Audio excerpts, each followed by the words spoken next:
Jeremy, thank you very much indeed for that very nice introduction. I have a small correction to make. I've now been released from my responsibilities as Director of Collections.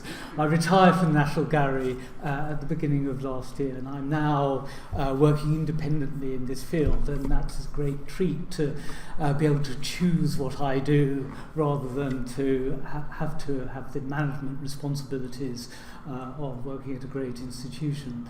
I'm going to speak about Van Gogh's work, and from a very particular point of view, and that is really about the preservation of his paintings. Now, it used to be thought that 19th century paintings, with all the changes in painting technology that took place in the 19th century, tended to be much less vulnerable to change and decay and degradation that older pictures were or have been subject to.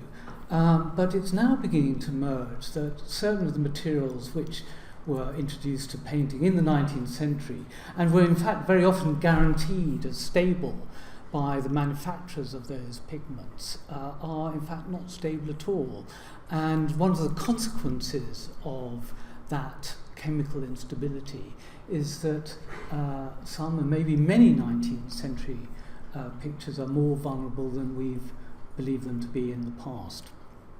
Now, I'm going to begin actually not with Van Gogh, but with another 19th century figure, this Frenchman, Charles Blanc. Now, Charles Blanc is a person who would, I think, be hidden from history were it not for this rather lovely colourful diagram that you see at the right.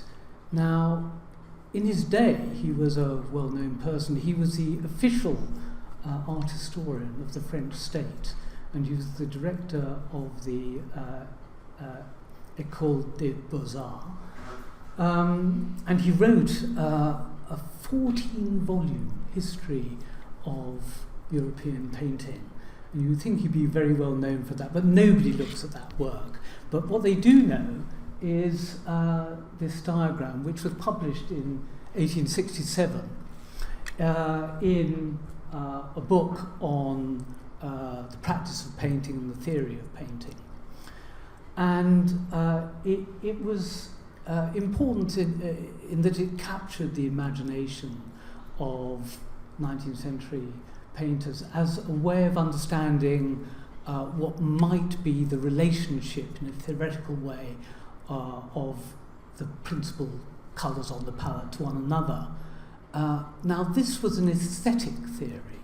It wasn't based on physics or optics. It was absolutely a theoretical way of looking at colour. And what it did most of all was to show what came to be known as what were complementary colours, on the arrangement of colours, in this case, in this triangular pattern, often in other contexts in a colour wheel. Now, what a complementary colour is are those colours in this diagram which are opposite one another in the diagram. Therefore, orange and blue are considered to be complementary colours, green and red, yellow and violet. And this concept was taken up a great deal, particularly by Impressionist painters and the post-Impressionists such as Van Gogh, and painters who were very interested in the theory of colour, such as Georges Seurat. Now, this is just two examples of the expression of the use of complementary contrast, as it was called. A Renoir in the National Gallery, which shows the dramatic contrast between orange and blue in that picture, and in this depiction of these two crabs sort of still life by Van Gogh, in this case red and green as complementary contrast. And the idea was that when you put complementary colours together, they vibrate against one another. They're intensified by their juxtaposition. And that was a method that Van Gogh very commonly used in his own paintings, and sometimes in quite a subtle way. This is a self-portrait from 1887 when Van Gogh was living in Paris. And here you can see in the background his self-portrait, he puts dots of orange against a field of blue. So again, the idea is to get the background colour to vibrate with the simultaneous or complementary contrast of orange against blue. Now you see that nature can be encouraged to exploit complementary contrast too, with a bit of help of French horticulturalists. Now this is the Provençal countryside near Arles, where Van Gogh went to paint in 1888, and there he stayed till the mid part of 1889. And it's that period that I'm going to deal with, when he was interested in painting the landscape, still lives, all kinds of features of the Provençal natural world, including an interest in the motif of painting sunflowers, which in fact had begun before he got to the south of France. Now, if we look across Van Gogh's work at this period, he produced probably 11 pictures in all of the sunflower motif, and he started with quite small pictures painted in Paris, and there are 4 of those compositions, and here are 2 of them. One's in Bern and the other's in the Metropolitan Museum in New York, and these are pictures of 1887, and there are 2 others. Now, when he moved to Arles, he began to paint a series, of which these were the first 3.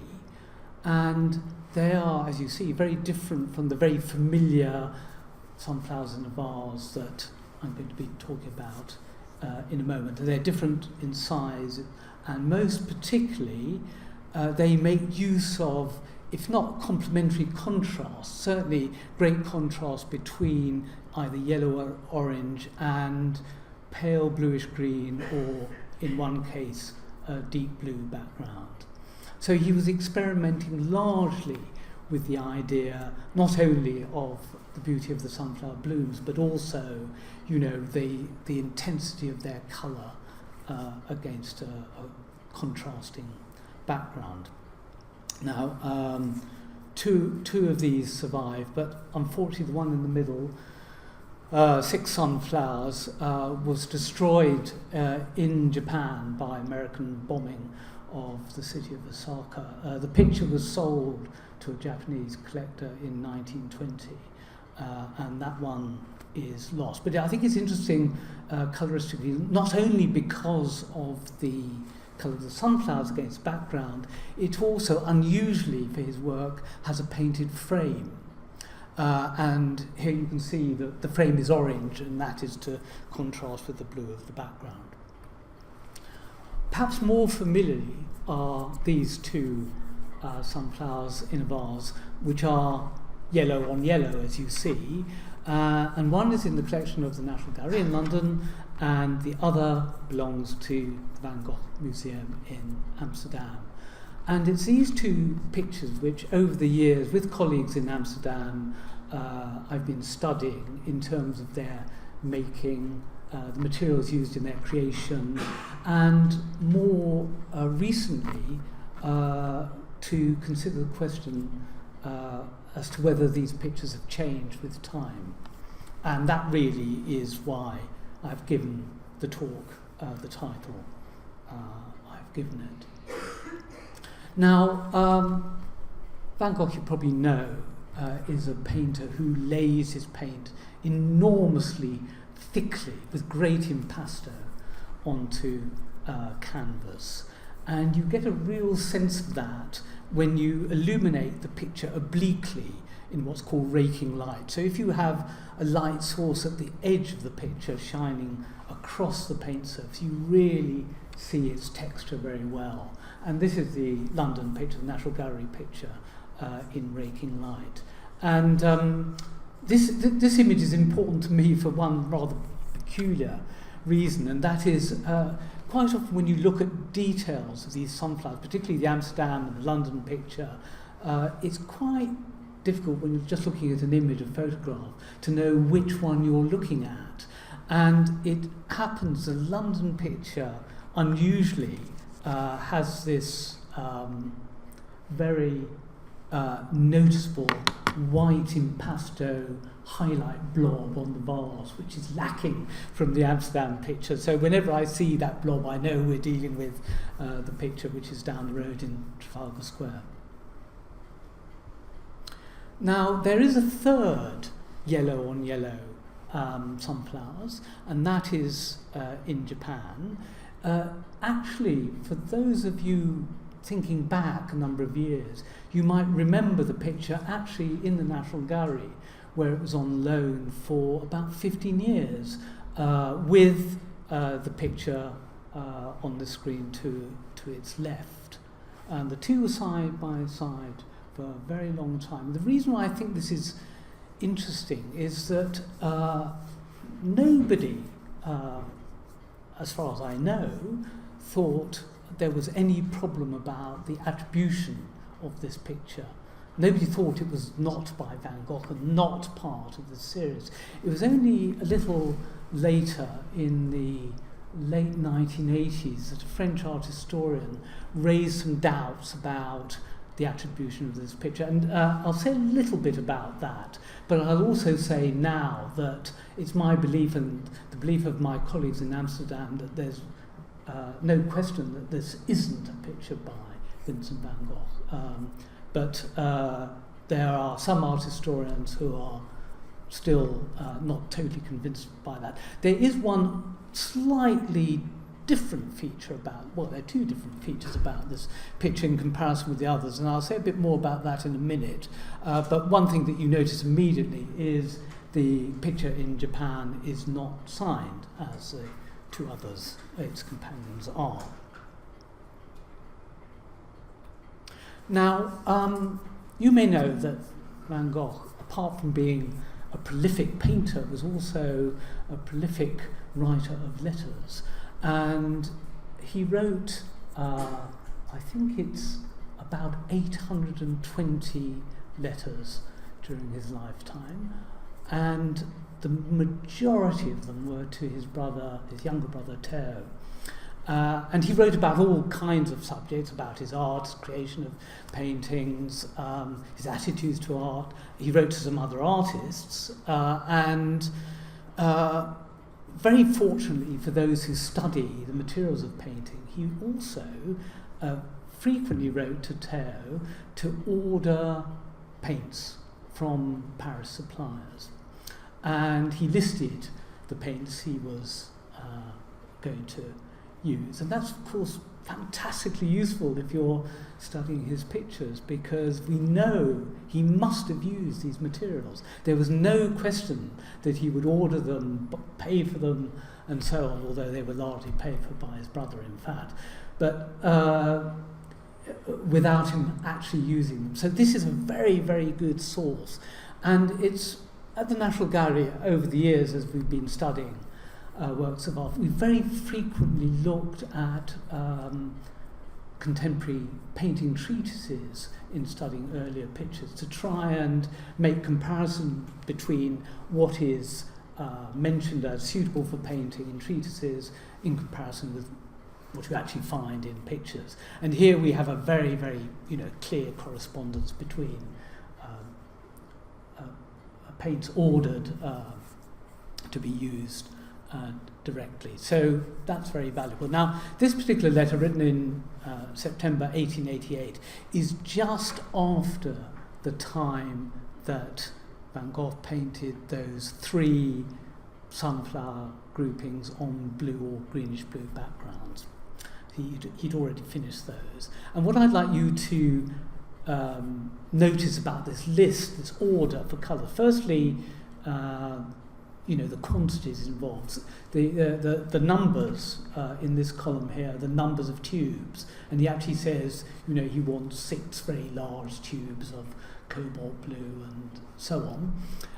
But the pigments that I'm concerned that you should note are this group of described as chrome yellow, and you will see that there are 3 varieties he asks for, 1, 2 and 3, and also the other material which is very interesting from the point of view of the preservation of his pictures is this down here, a material called Uranium Lake, and I'll come back to what that is and why it's significant. Oh, incidentally, this is a portrait of Theo, his younger brother, and it was only discovered, in fact, in 2011 by our colleagues at the Van Gogh Museum that this was Theo and not another self-portrait of Vincent. And it's the only picture of Theo that exists, and it's a very small work in the Van Gogh Museum. It's on cardboard, actually, and it's only about this big, but it was a discovery in 2011 that it was his brother, not himself.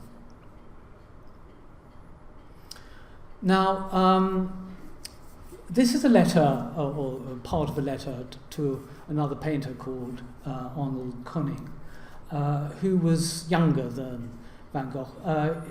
He was a painter Van Gogh met in Paris, and he belonged to what became known as the Hague School. He was a landscapist.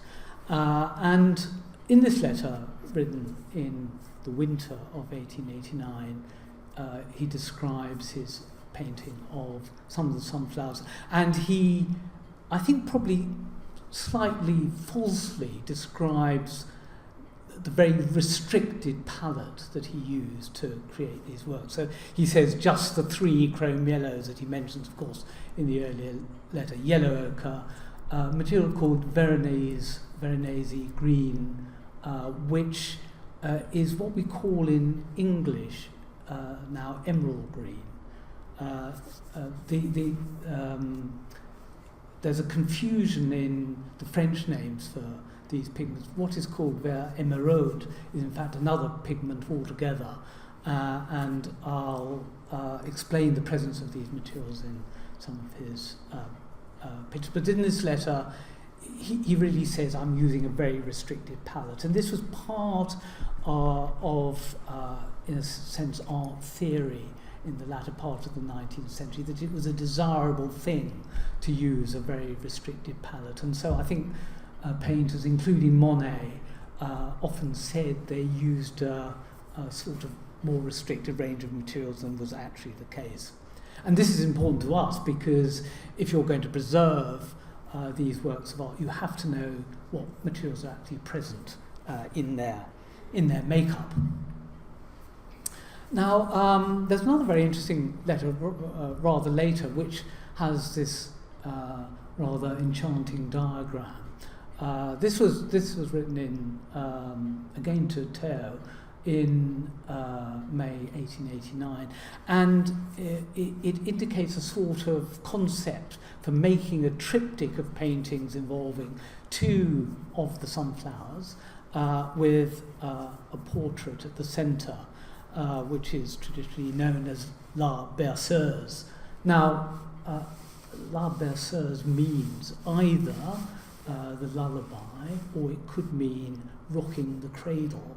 But in any case, it refers to a picture of a woman called Augustine Roulin. And Augustine Roulin, was the wife of a great friend of Van Gogh's, who was the local postman in Arles, called Joseph Roulin.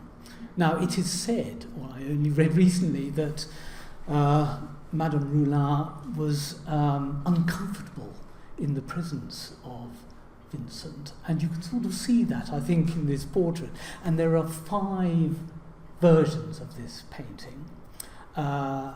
and in each you see this sort of slightly uncomfortable expression. So we don't know, in fact, for this proposed never-made triptych, which of the versions of this portrait he was going to use. But it is quite clear that she was to be flanked by two versions of the sunflowers.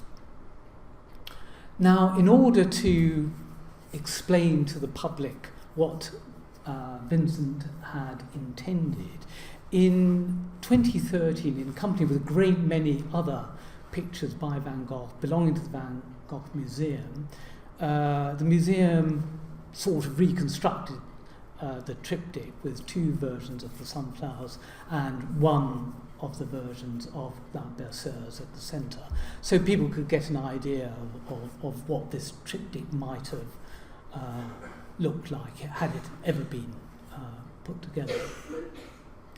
Now, we don't know, it is not known which sunflowers Van Gogh was going to use to make this grouping. So the Van Gogh Museum took their own picture and they borrowed from the National Gallery in London our version of the painting and so that's why those two pictures were together with Blanc Berceuse.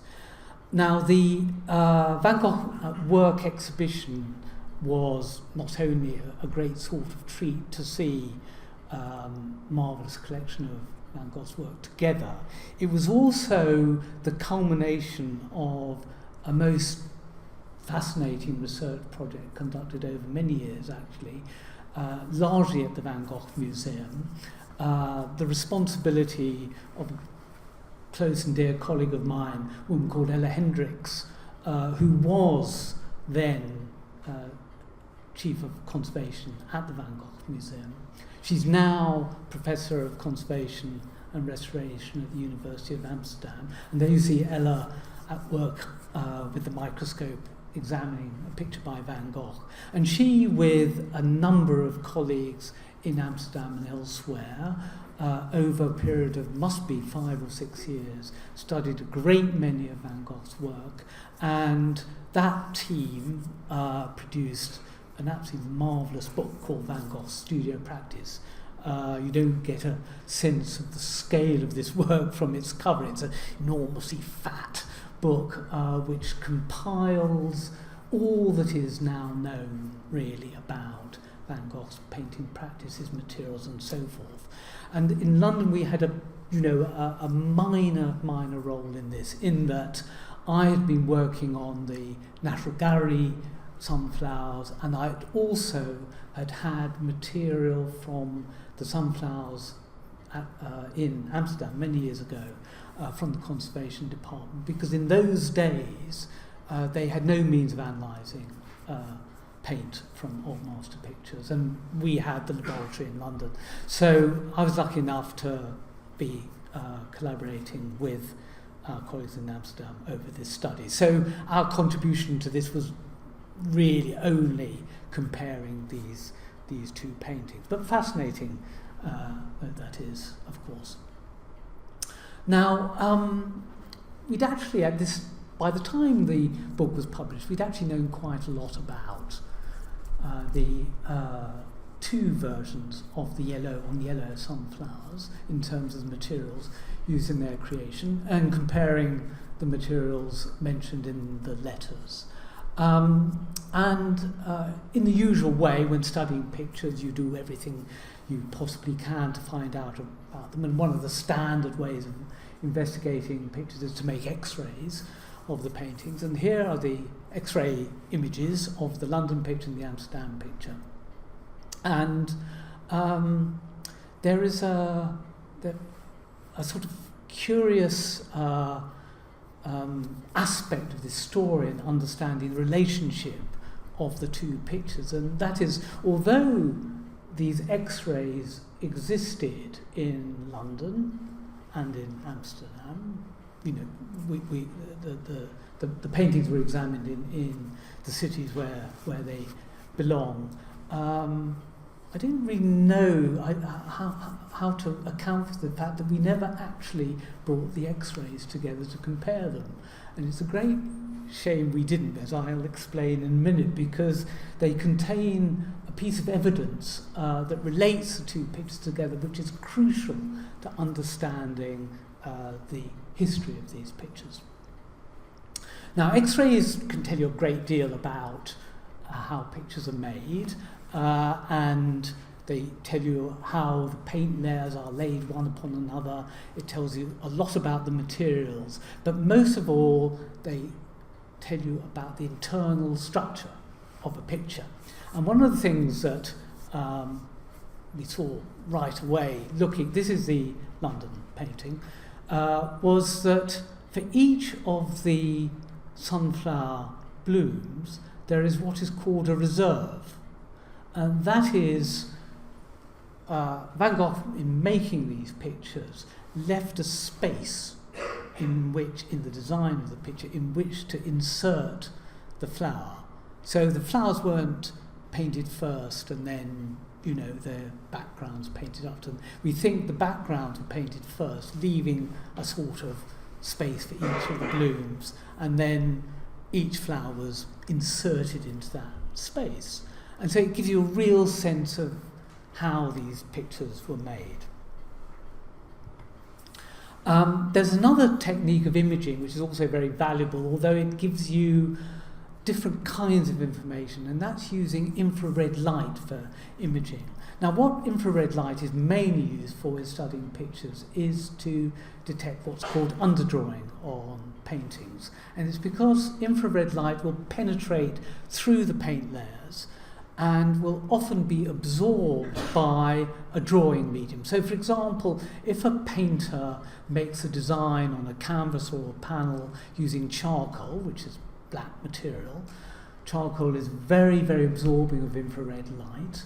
And so if you make an infrared photograph or you image with a television camera using infrared light, you can see through the paint layers to the underdrawing.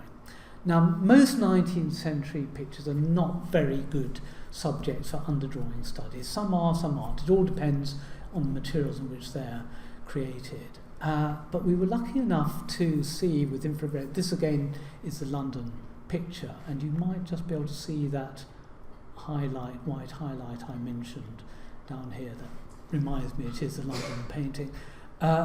Just in here, I hope you can see, there's a black line.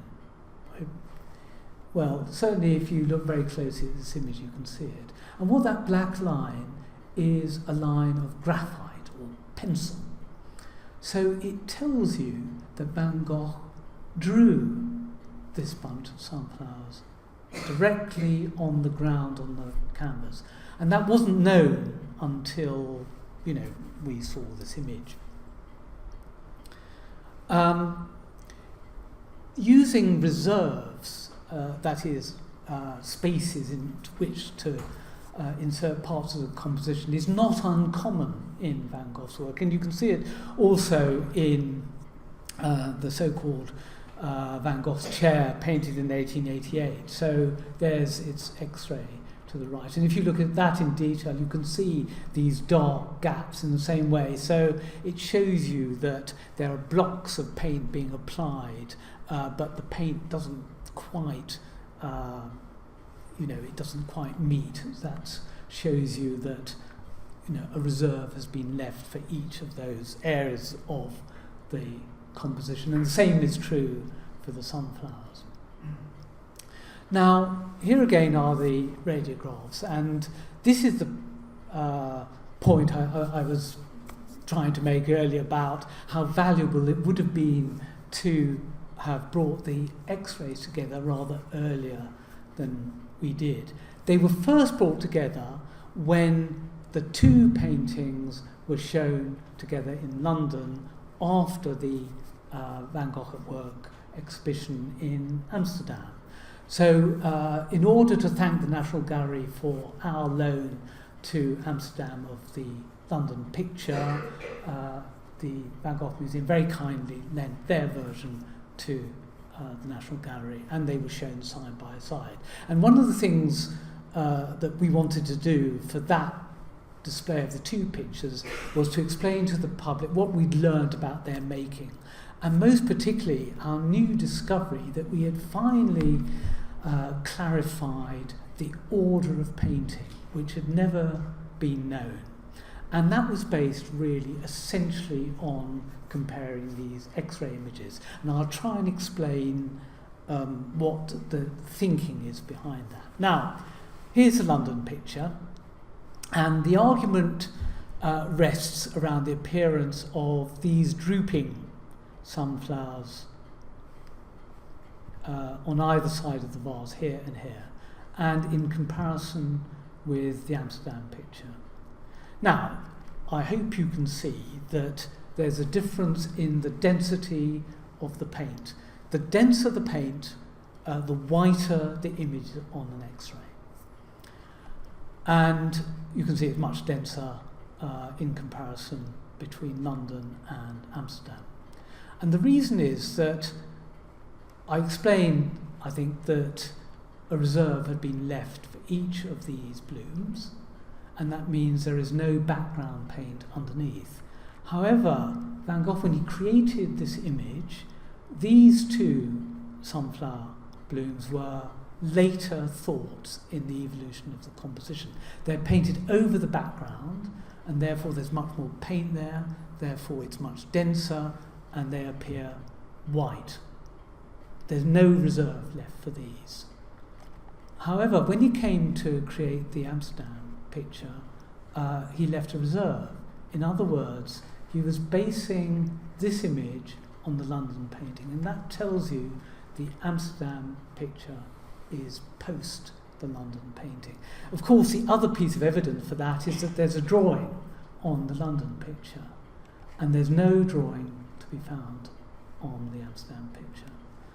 So it was really the X-rays that finally gave us this sort of piece of information about when each was painted. And it seems as though the London picture must have been painted in the early autumn of 1888, and the Amsterdam picture not until January 1889.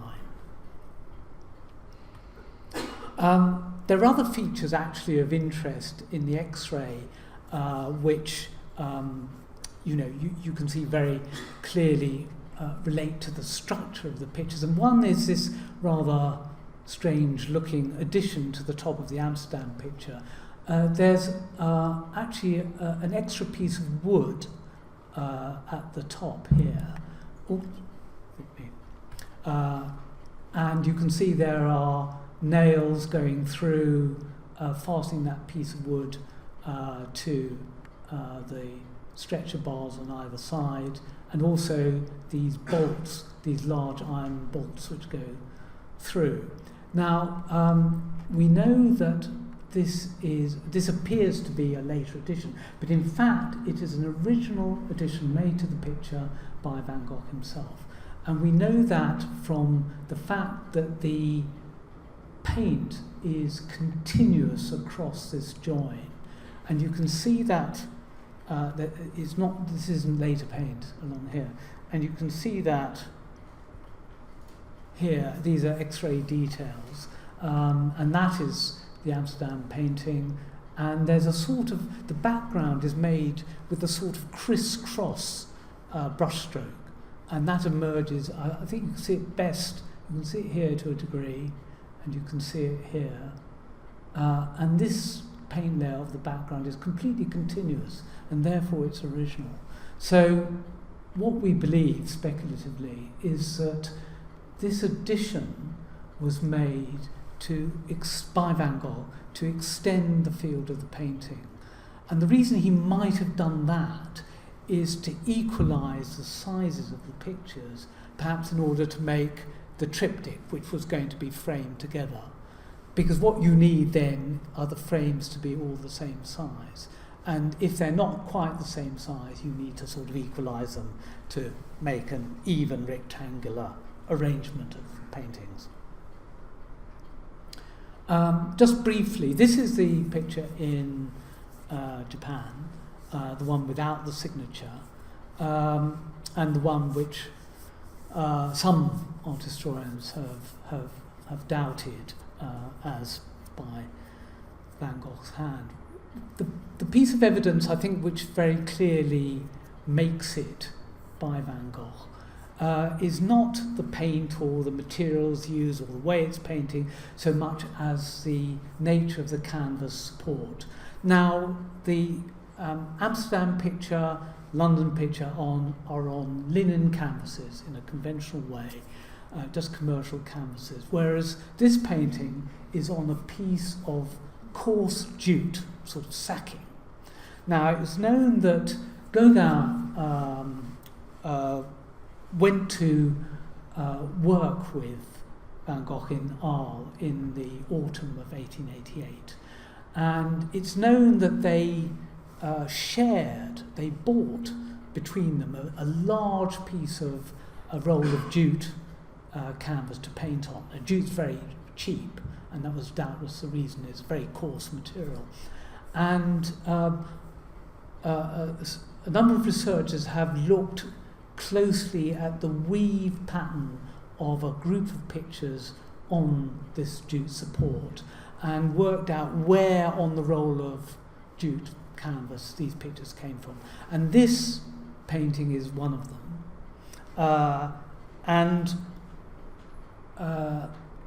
This picture, which actually quite coincidentally is in the same collection in Japan by Gauguin, is on from the same roll of jute canvas. So I think it's quite inconceivable that a picture which is on a support absolutely identified as being in the possession of Gauguin and Van Gogh in 1888 could have been used to create, after Van Gogh's lifetime, a picture having the appearance of one of his sunflowers. So I think, in itself that is clear evidence of its authenticity. It's very interesting that the two pictures in Amsterdam and London superficially look quite close in appearance until you look at them in detail. And here, just to show you a few details of their manner of painting. But it also, I think, brings out the point that the Amsterdam picture, which is in a sense much more schematically painted than the London picture. You can see that from this bloom, which hangs to the left side of the vase. What is much more graphic sort of treatment of the paint in the Amsterdam picture. But you see very nicely the position of the signature slightly differently in each, and again that famous highlight, which is only present on the London picture. The way the sunflowers themselves are painted is fairly similar, but there's more detail and more, I suppose, in a way, vivacity in the application of the paint in the London picture. But there are differences and differences in colour. And some of those differences in colour are, we think now, the responsibility of changes in the paint rather than conscious choice by Van Gogh himself.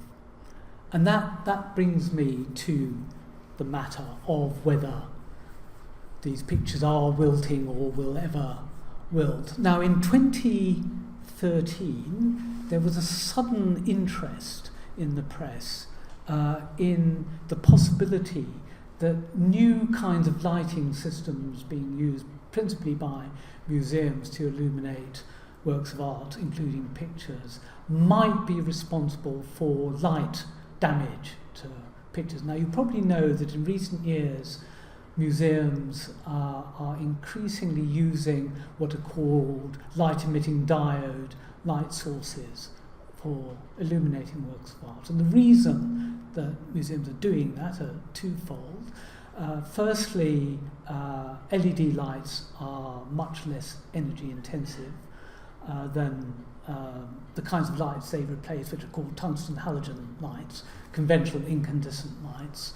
And also, they provide very good conservation requirements for works of art. They also provide very good colour rendering of paintings in particular. So they're most suitable as means of lighting pictures. Now, the reason there was this sudden concern is to do with the nature of the light output of these different kinds of lamps. And I'll try and explain this rather off-putting series of curves, what that means. Here are four, these are the light outputs according to their colour content of four different kinds of lighting systems, one being natural daylight. So the red curve and the green curve are tungsten halogen light sources, that is incandescent lights, which are energy intensive lights. The red curve is one of those light sources which has a blue filter in front of it, and that was done in order to make tungsten halogen light look a bit more like daylight, to make it cooler, more like daylight.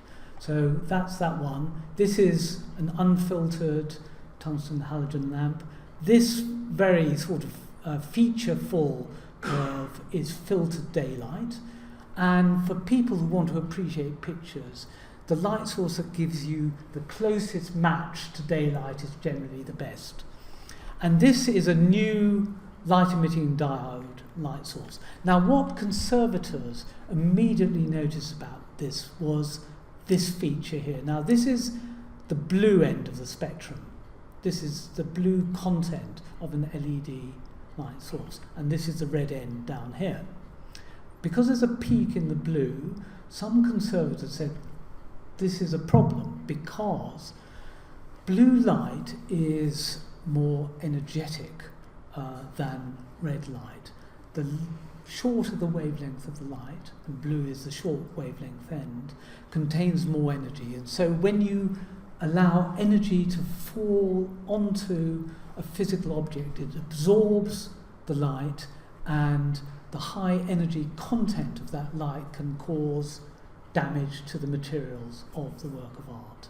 So because there's a peak in the blue, some conservators said this could be damaging to light. Now, I can assure you that this was a false alarm. And the reason it's a false alarm is that a colleague of mine in the National Gallery, a man called Joe Padfield, made some detailed calculations of the amount of energy in the whole of the light output for different kinds of light sources. And his finding was that LED lights are actually much more suitable and deliver much less energy overall than do incandescent light sources, and therefore they are perfectly suitable from a conservation point of view for illuminating works of art. However, that said, unfortunately, all light is damaging to works of art containing coloured materials. That is inevitable. All one can hope to do in preserving pictures in particular is to ensure that the levels of light used to illuminate those works is not high enough to do noticeable damage or long-term damage to those pictures. Now, if you look in detail at the surfaces of these paintings, this is detail of the National Gallery picture, you can see, if you know the colour of chrome yellow, and we know this picture contains chrome yellow, the actual colour of the paint at the surface is definitely lower in tone, browner, even greener in the yellow areas than the fresh oil paint. Now, one of the reasons for that is there's dirt on the surfaces of this picture, and there's also varnish, which has discoloured over the time, and you could recover some of that by cleaning the picture. However, here you see this is a tiny, tiny fragment, really minuscule fragment of chrome yellow paint under the microscope, and you're looking at it from behind. So this is the top surface, and this is the back. So this is the interior of the paint film here. And that, as you see, is brighter yellow than the surface. So there is a suspicion that colour change has taken place. And that was confirmed in Amsterdam by conservation scientists who painted out a series of test patches of chrome yellow paint in particular and exposed those patches to high levels of light. And then comparisons were made with the surface of the picture. And you can see you can bring about, by discoloration of the test paint samples through the action of light, you can get a correspondence in colour, which implies quite strongly that this paint is vulnerable to light damage. And as a result of that, a research project was launched by the European Commission as a joint project between two universities, the University of Antwerp, University of Perugia, to study the effects of light on chrome yellow and to determine whether or not it was a light-sensitive pigment. It hadn't been seen as light-sensitive until these experiments had been conducted. And one regrets to say this work was completed, and there was certainly evidence that chrome yellow, thought to be a stable pigment, is in fact vulnerable to light damage. And the consequence of that has been, at the Van Gogh Museum, where a great many pictures by Van Gogh, of course, many of which contain chrome yellow, is that they have permanently lowered the light levels on the permanent collection in the exhibition rooms in order to protect the future of these pictures. Now, it's been known for quite a long time that there are materials in 19th century painting, Van Gogh included, which are light sensitive. And this is an example. This is a so-called gouache drawing painting in Tate, and it's on paper. And if you take this out of its mount, you can see, I hope you can see, at the edge, these wonderful pink clouds are no longer pink in the areas exposed to light, whereas where they'd been protected by the mount, you can still see this pinkish colour, which is closer to the original paint. And we know that is actually, unfortunately, a common feature of a number of works by Van Gogh. These four pictures were brought together at the Metropolitan Museum in 2015, and a small exhibition not only wanted to make comparisons of similar compositions from different collections, it also made the point that there had evidently been a good deal of fading of a pink component of the roses and the irises in these works. And in the case of the Met's roses, these were evidently a stronger pink at the time they were painted in 1890. Now, the reason that this particular colour change has taken place, it's a responsibility, I fear, of the work of these chemists who didn't necessarily know they were producing materials, inventing materials which were going to be very vulnerable to light. The material in question in Van Gogh's paintings is that pigment described in the letter as Uranium Lake. Now, Uranium Lake was a synthetic dye-stuff-based pigment, a very beautiful colour when it's made afresh, and its origin lies in the invention of two kinds of dyes. One by academic chemist called Adolf von Baeyer, who was a German chemist working in Berlin principally, who invented this material. It was called fluorescence in 1871. And fluorescence, or the idea for synthesizing this synthetic dye, came from work by a British chemist called William Perkin, who in 1856 had first made a synthetic dye stuff called Movine, which has a rather similar kind of chemical structure. Based on that, another German chemist who also worked in Britain, a man called Heinrich Caro, made this material, which he called erzin. And erzin is what's called a brominated form of fluorescene. So in this structure, for those who know a bit of chemistry, this chemical element, bromine, has been substituted for hydrogen in this structure. And that gives you this synthetic dye stuff. And you can make from it a pigment from painting called a lake pigment for use in oil or watercolour or gouache. And it's a beautiful colour. And it was immediately successful commercially because it's very beautiful colour. However, it is, you could say, fabulously unstable. It is very, very sensitive to light. And it is most unfortunate that Van Gogh and others at that period were tempted to use it. Now, you don't really see very clearly on the Amsterdam version where erzin had been used, except when you look very closely. We now know that the centre of this flower was a mauve colour. And of course, the reason Van Gogh used mauve as a mixed, as a mixture of pigments was to exploit that notion of complementary contrast between mauve and its complement yellow.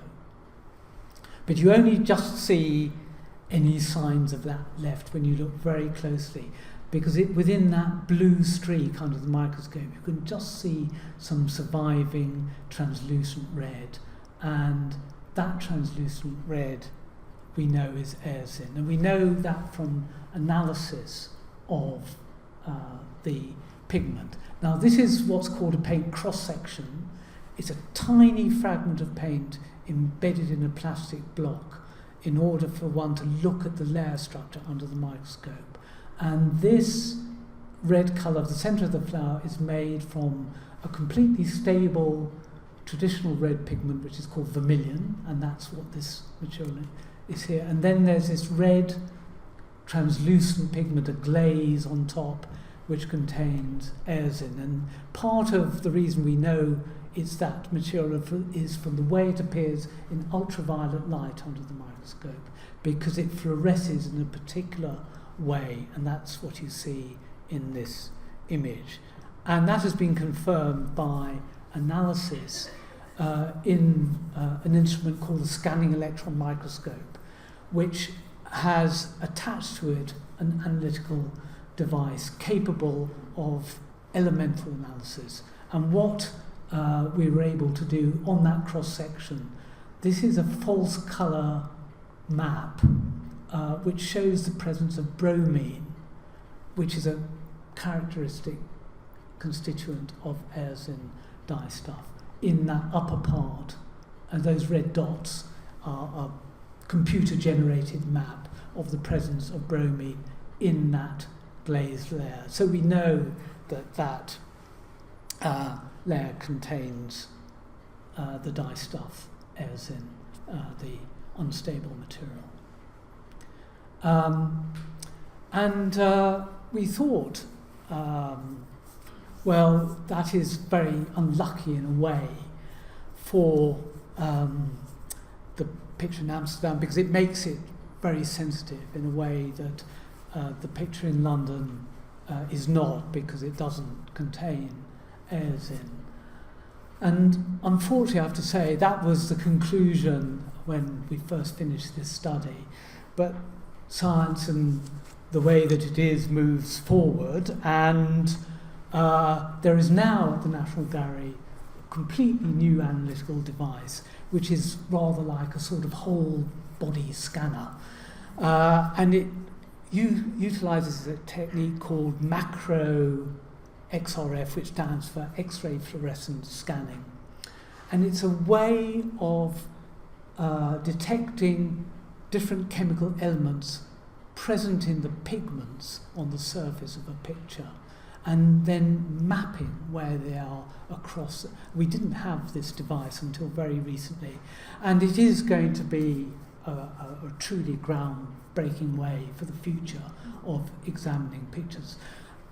This device is relatively new, and one of the first projects it was used to explore was the constitution of the London sunflowers, and I can show you a chemical map produced by my colleague there, Catherine Higgett, very recently, which shows this is a false colour map of the picture, which shows in green the presence of a pigment called emerald green, which is quite a characteristic 19th century pigment, widely used by Van Gogh. But it also shows in red where there is bromine on the surface at the centres of these sunflowers. And that tells you that the London picture also contains aerosin, and therefore it is, like the picture in Amsterdam, sensitive to light. Because although the chrome yellow is itself sensitive, it's not sensitive in the way that Uranium Lake is in Base Lake is. And so it would be our recommendation for all curators who are responsible for taking care of these pictures to make sure that the light levels are suitably reduced to protect these vulnerable, we now know, vulnerable works of art. So I'm going back to Van Gogh's letter to his friend, the painter Émile Bernard, when he was quoting his sort of vision for these pictures. And I think what one can say in conclusion about this view of his pictures is that Van Gogh was a painter of the greatest possible passion and commitment. And I would say that his works still blaze with a fire that strikes the imagination of many of us today. So as curators, conservators and scientists of preservation, I believe we owe it to Vincent's legacy to ensure these great pictures remain undimmed for long into our future. Thank you very much.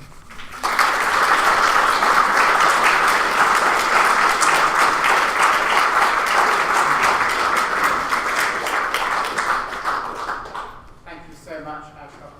Well, that was the most wonderful case study. It shows that when we go into museums and galleries and we look at the enjoyed objects, actually how much work goes on behind all of that to explain and understand the object, but also to help preserve it for us and for many generations to come.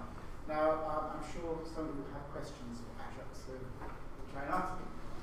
We'd like to start. Yes, Tim. How subdued do you think the London sunflowers are compared to how it was when Van Gogh did it?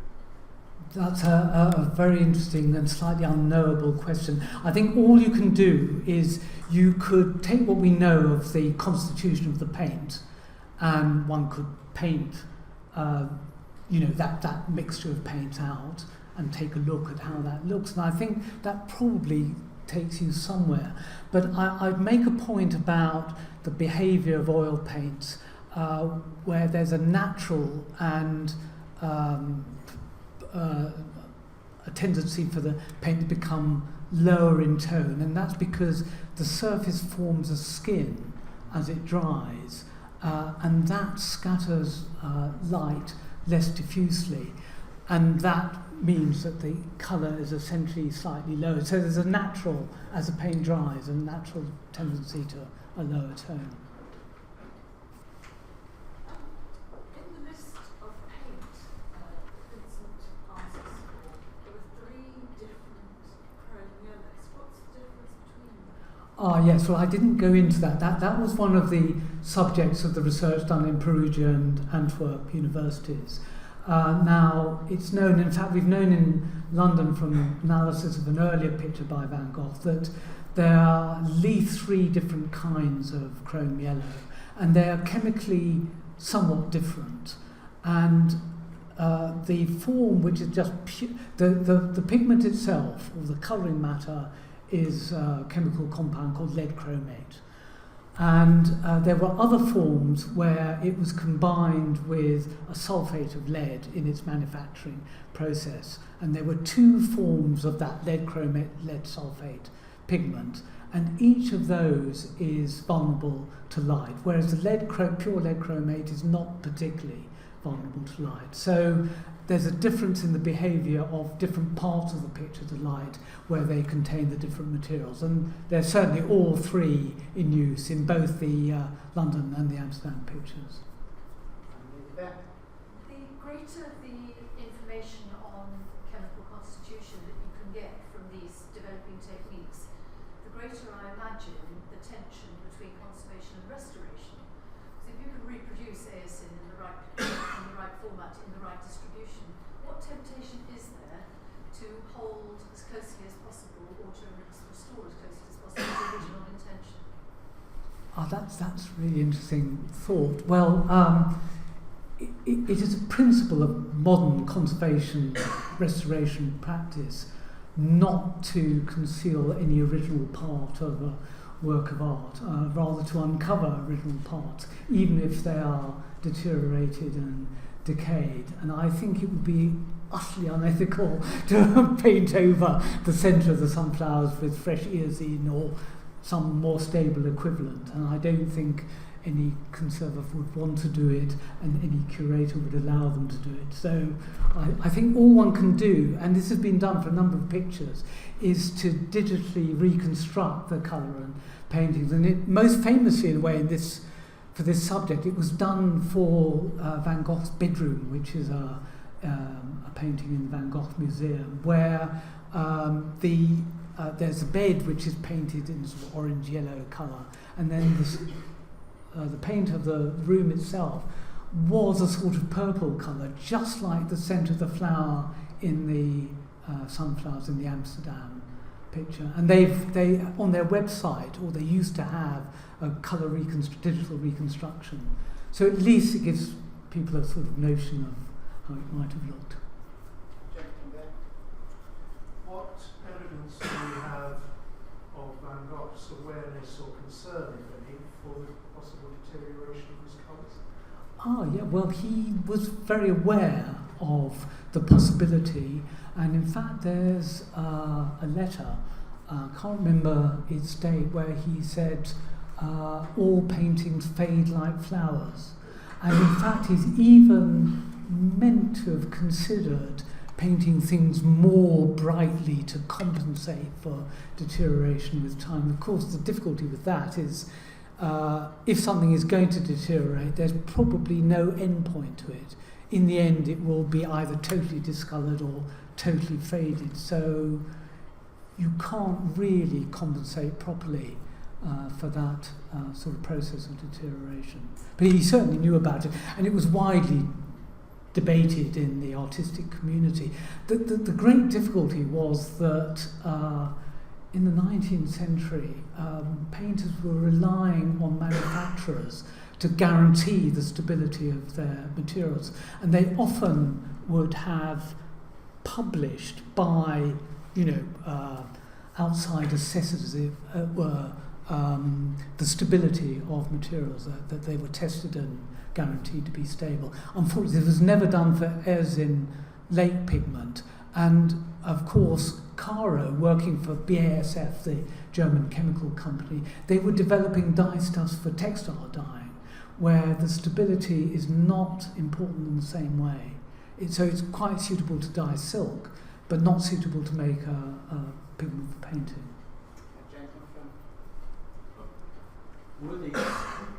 How has this changed with 20th century paints? So it's oil paints in the last 50 years. Would they behave the same way? Well, certainly in Britain and in most European countries, you can buy artist colours which have a stability rating on the tube, if they're a tube colour. and that is a guarantee for their stability against light and other changes. That is not to say you can still buy a lot of materials for painting which are meant for, ephemeral works, which are not guaranteed to be stable. But designers who are making gouache designs who don't expect to keep them often use very bright colours which are not at all stable. So you can, if you look out for the right materials. That is not to say that they are, in the long term, all coloured materials have some sort of vulnerability. Some are just very, very long term. Essentially, it's the same. Had Van Gogh done this in 1950 or something like that, we'd have the same problem. You might do, particularly for the dye stuff based pigments, but from the 1950s and a bit before, there are a whole range of new translucent dye stuff, synthetic dye stuff pigments called quinacridones were invented, and they're very stable materials, and artists now use those very widely. They're a little bit expensive, but that's their only real disadvantage. Gentleman back. You very kindly mentioned the worries with the effect of light. What are you concerned the fact that these X-ray machines, specialised ones, are going to have any deleterious effect upon the actual fabrics or the colours, because they're presumably doing very, very intensive beams in? That's a very good point, because I made the point, of course, that blue light is more damaging than red light, and of course X-rays, which are a form of radiation, electromagnetic radiation, very, very short wavelength, so potentially could be damaging. But there have been examination of the effects of X-rays on pigments, and other than at very, very high doses for long periods, there doesn't seem to be any problem. The one area where there might be problems for prolonged exposure, and don't forget when you take an X-ray of a picture, it's extremely short exposure time, quite unlike the exposure times you get for natural light or artificial light on the work of art, which is over decades and indeed centuries. There hasn't been any real concern about X-rays doing that kind of damage.